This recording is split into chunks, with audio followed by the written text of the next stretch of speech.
বাংলা চলচ্চিত্রের সোনালী অধ্যায়ের সঙ্গে যার নাম আষ্টে পৃষ্ঠে জড়িয়ে আছে তিনি ববিতা, যিনি বাংলাদেশের চলচ্চিত্রকে পৌঁছে দিয়েছেন আন্তর্জাতিক অঙ্গনে।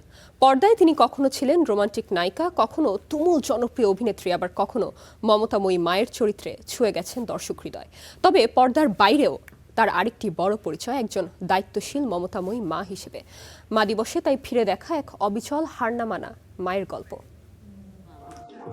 একজন মা সন্তানের জন্য শ্রেষ্ঠ সম্পদ ও ভালোবাসার মানুষ। হাজারো কবিতার ভিড়ে এক অনন্য নাম ববিতা, যে নাম মানেই সৌন্দর্য, শুদ্ধতা আর এক মুগ্ধতার প্রতিচ্ছবি। সীমানা পেরিয়ে বিশ্বমঞ্চে তার সাফল্যের যে আলোকিত যাত্রা, তা আজও অনুপ্রেরণার বাতিঘর হয়ে জ্বলছে। এক জীবনে এত অর্জন, এত সম্মান, এত ভালোবাসা, তবুও দ্বিধা জাগে তিনি তার যোগ্য সম্মান পাচ্ছেন তো।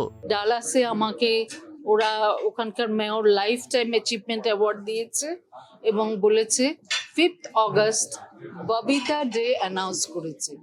মানে আমি থাকি বা না থাকি, আমি পৃথিবী থেকে সবাই তো একদিন চলে যাবে, কিন্তু আমার ববিতার নামটা ওরা রীতিমতো প্রত্যেক বছরে এটা একটা করবে, অ্যানাউন্স মানে করবে। তো এই জিনিসগুলো আমার কাছে তো আমার আর কি দুঃখ থাকতে পারে। রূপালী পর্দায় নায়িকা চরিত্রে তিনি মুগ্ধ করেছেন প্রজন্ম থেকে প্রজন্ম, আর মায়ের চরিত্রে তিনি গড়ে তুলেছেন এক অদৃশ্য আবেগের মায়াজাল, যেখানে দর্শক খুঁজে পেয়েছে ভালোবাসার নিখাদ অনুভব। অনেক ছবি করেছি, প্রায় 350 মতো ছবি। তো এর মধ্যে বেশিরভাগ ছবি শেষের দিকে আমি যে ছবিগুলো করতাম সেগুলো কিন্তু মায়ের উপরে চরিত্র ছিল বেশি সুন্দর সুন্দর, যেমন খোদার পরে মা, তারপর এই ধরনের ছবি। এবং সেই ছবিগুলোতে এত মন দিয়ে আমার মনে হয় আমি কাজ করতে পেরেছি যে সেই ছবিগুলো করে আমি পুরস্কৃত হয়েছি এবং দর্শকরা আমাকে ভীষণ ভালোবেসেছে। শুধু চলচ্চিত্রেই নয়, বাস্তব জীবনেও তিনি এক অনন্য মা। একমাত্র সন্তান অনেককে বড় করে তুলেছেন শৃঙ্খলা, আদর্শ ও সুশিক্ষার আলোয়। ত্যাগ, স্নেহ আর দায়িত্ববোধের মিশেলে তিনি গড়ে তুলেছেন মাতৃত্বের এক উজ্জ্বল উদাহরণ।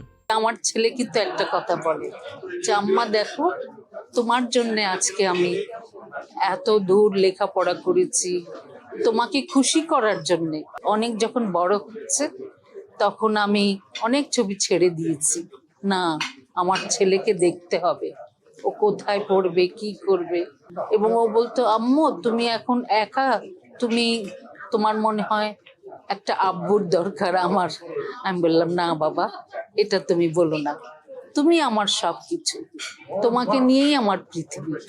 মা একটি শব্দ, কিন্তু তার গভীরতা সমুদ্রের মতো অগাধ। আর সেই অগাধ ভালোবাসারই এক জীবন্ত প্রতিচ্ছবি ববিতা। বাংলা চলচ্চিত্রের গর্ব আর মাতৃত্বের এক নীরব ও চিরন্তন মহাকাব্য তিনি। Mazharul Tamim, star entertainment.